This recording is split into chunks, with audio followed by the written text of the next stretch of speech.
तो पिछले क्लास में हम लोग प्लांट के डिवीजन पढ़ रहे थे। ये बताया गया कि 5 डिवीजन होते हैं। उसमें जब सबसे सिंपल डिवीजन है वो आप लोगों को बताया गया कि वो एल्गी है या उसको हम हेलोफाइटा भी कहते हैं, और उसके जनरल कैरेक्टरिस्टिक्स आपको बता दिए और इसके बाद उसका इकोनॉमिक इम्पोर्टेंस बता दिए। अब ये देखा गया कि एल्गी वास्तव में क्या होता है। आप लोग बरसात के दिन में देखते होंगे पानी में हरे रंग की काई लग जाती है, वही वास्तव में एल्गी है। तो काई तो एक नाम आप दे देते हैं, लेकिन इसकी बहुत सारी स्पीशीज हैं और अलग अलग हैबिटेट या रीजन में पाई जाती हैं। तो अब फर्दर कन्वीनियंस ऑफ स्टडी, पढ़ाई में हमारी सुविधा हो, अध्ययन की सुविधा के लिए टोटल हेलोफाइटा डिवाइडेड इनटू 3 क्लासेस। इसको क्लासीफाई किया 3 क्लासेस में। अब उसमें उनके हैबिटेट में डिफरेंस है, उनके पिगमेंट में डिफरेंस है। तो ऐसा ध्यान करिए आप, पहले वो जो बरसात के दिन में काई लग जाती है, बरसात के पानी के ऊपर एक हरे रंग का लेयर दिखाई देता है, वही हेलोफाइटा है। अब उसके अंदर इवोल्यूशन होता है, कॉम्प्लेक्सिटी आती जाती है, सिंपल से कॉम्प्लेक्स की ओर बढ़ता है। तो इसलिए हम क्लासिफिकेशन करते हैं, स्टडी आसानी से की जा सके। तो पहला जो होता है वो डिग्री क्लास जो है क्लोरोफाइसी है।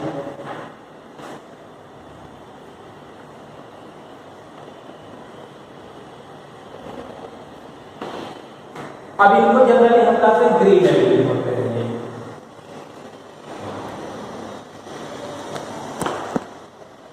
क्योंकि देखने में हरे लगते हैं, जो हमारी लोकलिटी में पाए जाते हैं या पानी इकट्ठा हो गया तो वहाँ से पाया जाता है, या नाम हम लोग 9th 10th में स्पाइरोगायरा का पढ़े हैं, वो देखने में ग्रीन कलर का होता है, तो वो क्लोरोफाइसी का मेंबर है।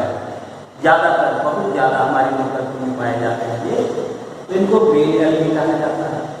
क्यों ग्रीन एल्गी कहा जाता है? क्योंकि अपीयरेंस ऑफ ग्रीन कलर, ये ग्रीन कलर अपीयर होते हैं और इनके अंदर पिगमेंट होता है, पिगमेंट में पाया जाता है chlorophyll, E and D, that provide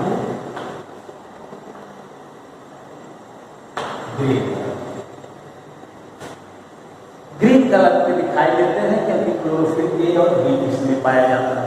अब क्लोरोफिल कहाँ पाया जाता है? क्लोरोप्लास्ट में पाया जाता है। ये क्लोरोफिल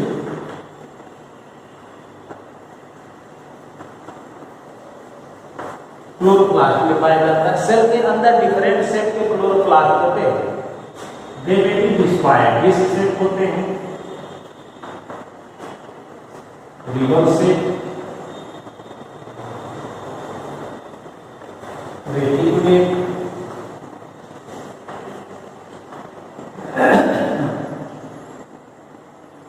कॉलर शेप,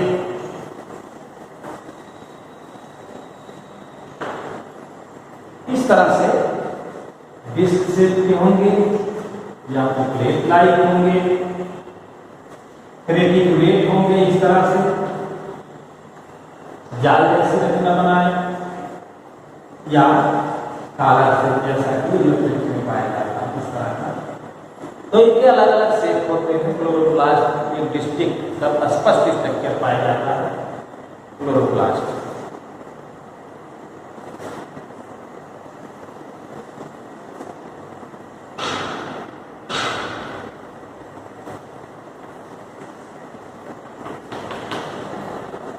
क्लोरोप्लास्ट ये जैसे एग्जाम्पल के माइटोमोनास हमने बनाया है, तो इसके अंदर क्लोरोप्लास्ट पाया जाता है। अब सम स्पीशीज है food storage body, food storage body को हम बोलते हैं पायरिनोइड्स।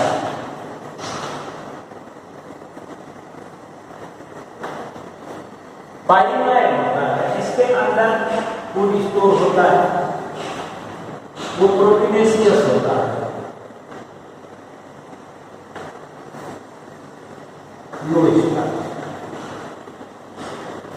स्टार्च नहीं होता, प्रोटीनेशियस फूड स्टोरेज होता है, वो पायरिनोइड में स्टोर होता है। बॉडी स्ट्रक्चर कैसा होता है? यूनिसेलुलर, मल्टी सेलुलर,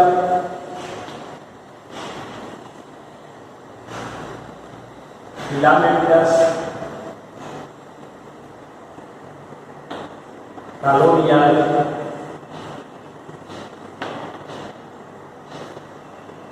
ये किसकी होंगे? आपके मल्टीसेलुलर होते हैं, मल्टीसेलुलर के फिलामेंटस हो सकते हैं, कॉलोनियल मॉलिक्यूल में पाए जाने वाले हो सकते हैं। इसमें आपको एग्जाम्पल दिया भी गया है, स्पाइरोगाइरा फिलामेंटस होगा, यूनिसेलुलर ये माइटोमोनास का बना हुआ है। तो इस तरह से इनका सेल स्ट्रक्चर होता है। और कहाँ पाए जाते हैं? फ्रेश वाटर,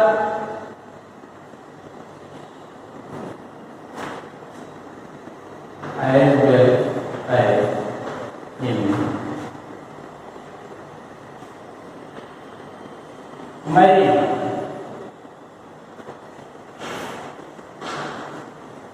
ये पहले बताए फ्रेश वाटर जो होता है वो अदर दैन सी वाटर, समुद्री जल के अलावा जो भी जल स्रोत पाया जाता है उसको हम फ्रेश वाटर कहते हैं।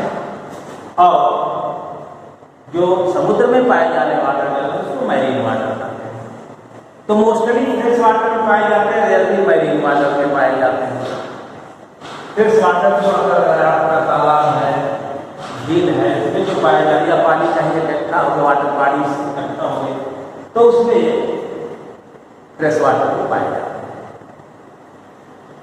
अब दूसरी बात इनकी हो गई, एक तो क्लोरोप्लास्ट हो गया, स्टोर हो गया, बॉडी स्ट्रक्चर हो गया, हाइड्रोजन जहाँ पाए जाते हैं, ये आपको बता दिया गया। अब नेक्स्ट जो कैरेक्टर इनका होता है वो होता है रिप्रोडक्शन।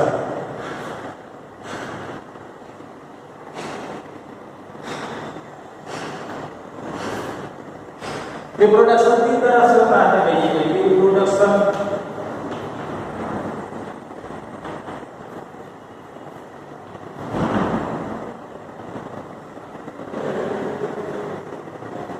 सेक्सुअल रिप्रोडक्शन और सेक्सुअल रिप्रोडक्शन।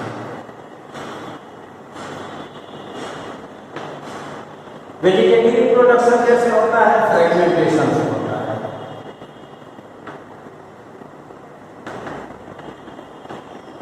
फ्रेगमेंटेशन का मतलब ये फिलामेंट्स है, छोटे छोटे टुकड़ों में टूट गया, वेजिटेबल कंडीशन आई तो हर एक टुकड़ा एक नया फिलामेंट बना लेता है, ये vegetative reproduction. Asexual reproduction by spore formation.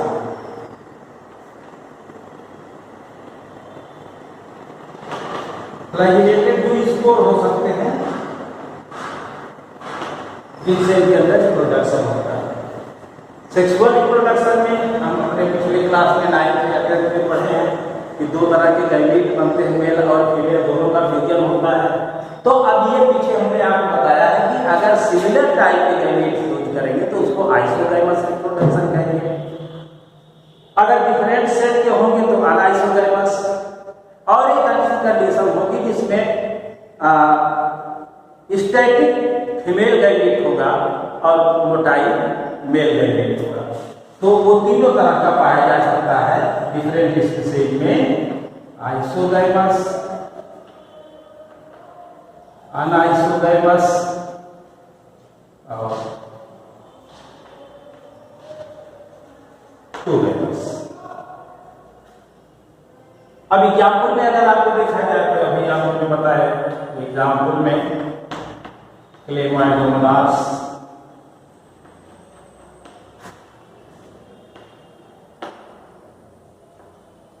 Spirogyra,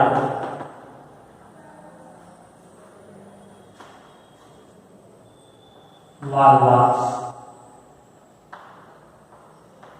यूरोट्रिक्स, बहुत सारे आपको ग्रीन एलईडी के पाए जाते हैं हमारी लोकल में। अब इसी तरह से दूसरा क्लास शुरू होता है थियोफाइट।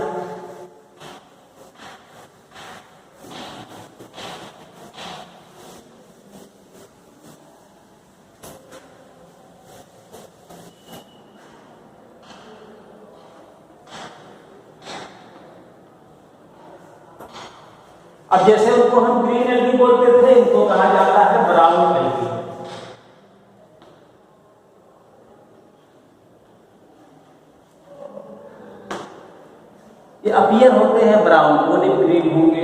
या टोटली ब्राउन कलर के होंगे और मैरीन वाटर में पाए जाते हैं।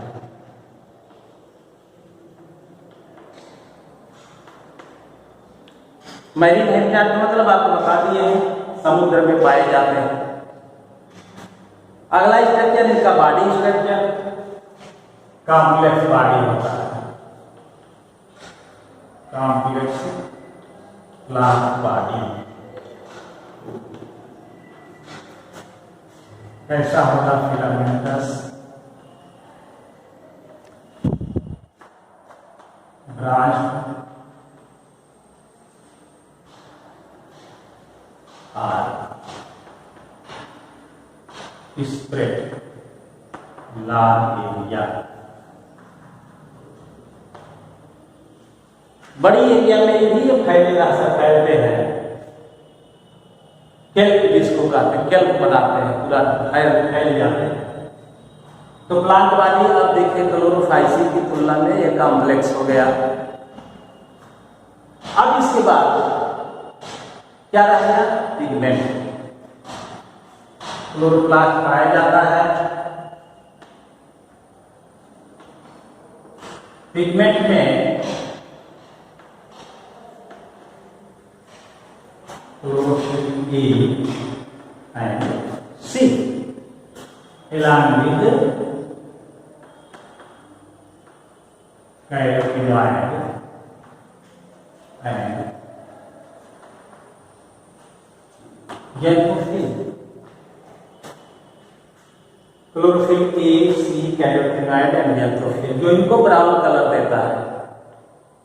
अब देखिए कहा गया कि उससे कॉम्प्लेक्स बॉडी होती है, तो थोड़ा जो डेवलप्ड स्पीशीज है उनके अंदर प्लांट जैसा स्ट्रक्चर होता है।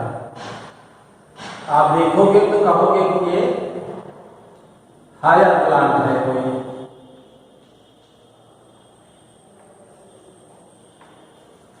एक ऐसा बेसिक स्ट्रक्चर होता है जो किसी चट्टान से या सरफेस से जुड़ा होता है, इसको कहा जाता है होल्डकास्ट। एक तने जैसा रचना होता है, स्टार्ट जैसा रचना होता है, इसको बोलते हैं स्टेम लाइक स्ट्रक्चर, जियोफाइसिस का स्ट्रक्चर। और ये जो लीफ का स्ट्रक्चर है इसको बोलते हैं फ्रांज। फ्रांज जो होता है फोटोसिंथेटिक होता है, ये फोटोसिंथेसिस करके फूड बनाता है, कार्बन डाइऑक्साइड का फिक्सेशन करता है। तो ये तीन पार्ट इसके हो गए। अब आप देख रहे हैं कि धीरे धीरे प्लांट जैसा स्ट्रक्चर बन रहा है। पिगमेंट हो गया, स्ट्रक्चर हो गया, अरेंज हो गया। इनके अंदर जो है तीन तरह का रिप्रोडक्शन,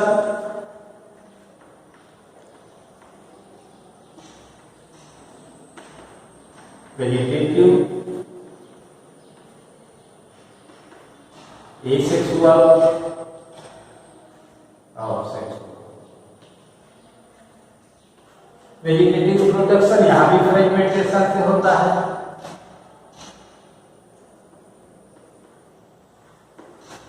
एसेक्सुअल स्पोर के द्वारा होता है। कैसे स्पोर? बाइफ्लैगेलेट स्पोर। बाइफ्लैगेलेट का मतलब स्पोर बनेगा, उसके अंदर दो फ्लैगिया पाए जाएंगे जो एक स्थान से दूसरे स्थान पे जा सकते हैं और वहां जाके डेवलप कर सकते हैं। सेक्सुअल रिप्रोडक्शन वही तीनों प्रकार, आइसोगैमस, अनआइसोगैमस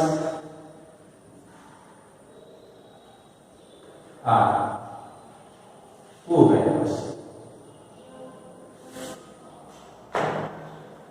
एग्जाम्पल इसका हो जाएगा, एक चीज छूटा, फूड जो स्टोर होता है वो मैग्नीटाल होता है।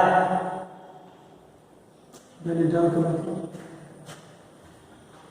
एक तरह का कॉम्प्लेक्स कार्बोहाइड्रेट है जिसको मैग्नीटाल कहते हैं, इसको बोलते हैं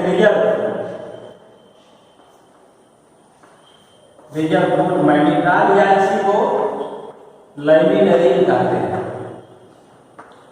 ये स्पीशीज के नाम पर नाम रखा गया, लैमिनेरिया एक स्पीशीज है, इसी के नाम पे इसका नाम लैमिनेरिन रख दिया गया। आइसोगैमस क्या है? आइसोगैमस का मतलब कि fusion of two similar gamete, दो एक ही जैसे गैमेट अगर फ्यूज करके जाइगोट बनाते हैं तो आइसोगैमस है। दो डिफरेंट टाइप के होंगे तब आइसोगैमस।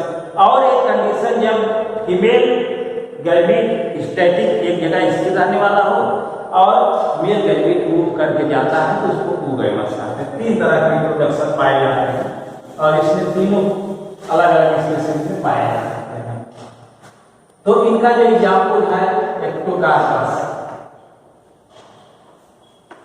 प्लांट है।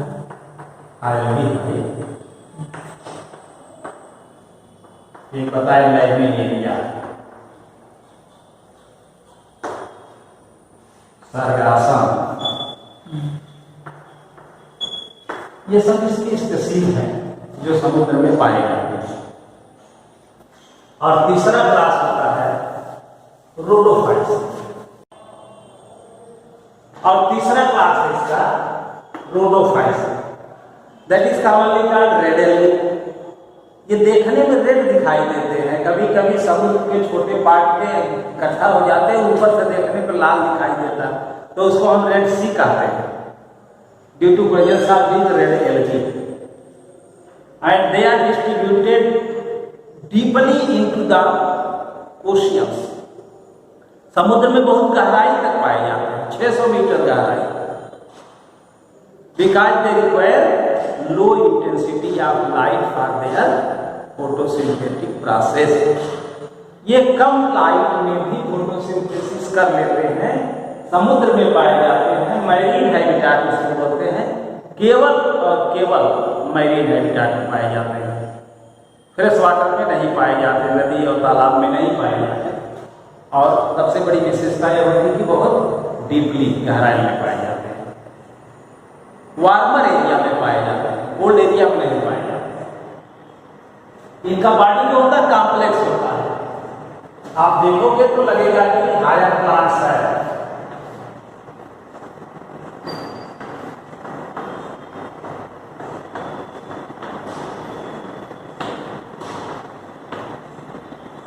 इस तरह से स्ट्रक्चर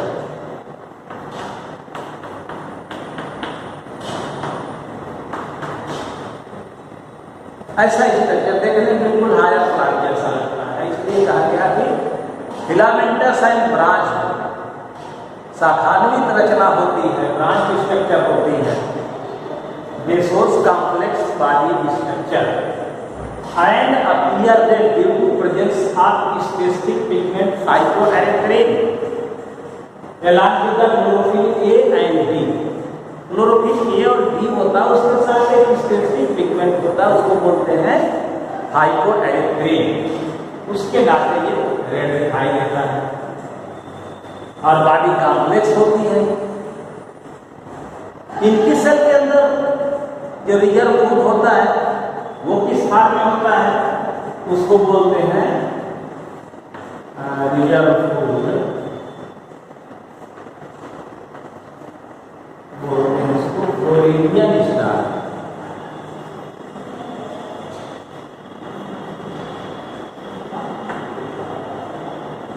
फ्लोरिडियन स्टार जिसको बोलते हैं, इनका जो रिजर्व, जैसे वहां मैंने डाला लैमिनरीन था, यहाँ पे फ्लोरिडियन स्टार होता है। अब मोड ऑफ रिप्रोडक्शन एक टॉपिक बचा इसका, तो रिप्रोडक्शन में कहा गया कि मोस्टली सेक्सुअल रिप्रोडक्शन, यानी अब ये कॉम्प्लेक्सिटी की ओर बढ़ रहे हैं, सेक्सुअल रिप्रोडक्शन पाया जाता है। एसेक्सुअल और वेजिटेटिव रिप्रोडक्शन रेयरली पाया जाता है। और अगर वेजिटेटिव पाया जाएगा तो कैसा पाया जाएगा, वेजिटेटिव रिप्रोडक्शन में फ्रेगमेंटेशन होगा, फिलामेंट कहीं टूट गया, लेकिन तब फेवरेबल कंडीशन में जब दशाएं सभी अनुकूल होंगी तो उस दशा में वो फ्रेगमेंट या टुकड़ा डेवलप करेगा एक प्लांट में, नहीं तो रेयरली पाया जाता, नहीं पाया जाता। मोस्टली सेक्सुअल रिप्रोडक्शन और कैसा oogamous type of reproduction. oogamous आपको बताया कि जो फीमेल गैमेट होता है, एग होता है, वो एक स्थान पे स्थिर रहता है और उसको जो मेल गैमेट होता पहुँचता है। अब यहाँ पे मेल गैमेट फ्लैजिलेटेड नहीं होते हैं, किसी मीडियम से पहुँचते हैं, नॉन फ्लैजिलेटेड मेल गैमेट उत्पन्न होते हैं। तो ये विशेषता होती है। तो इस तरह से ये 3 क्लासेस हो गए आपके थैलोफाइटा के। और अब इसके बाद और इवोल्यूशन होगा। अभी तक जो आपने पढ़ा ये वाटर बॉडी में पाए जाने वाले सारे प्लांट थे, और पहले ही आपको बताया था कि थैलोफाइटा का मतलब थैलाइड बॉडी, थैलाइड बॉडी का मतलब थैलस, और थैलस का मतलब होता है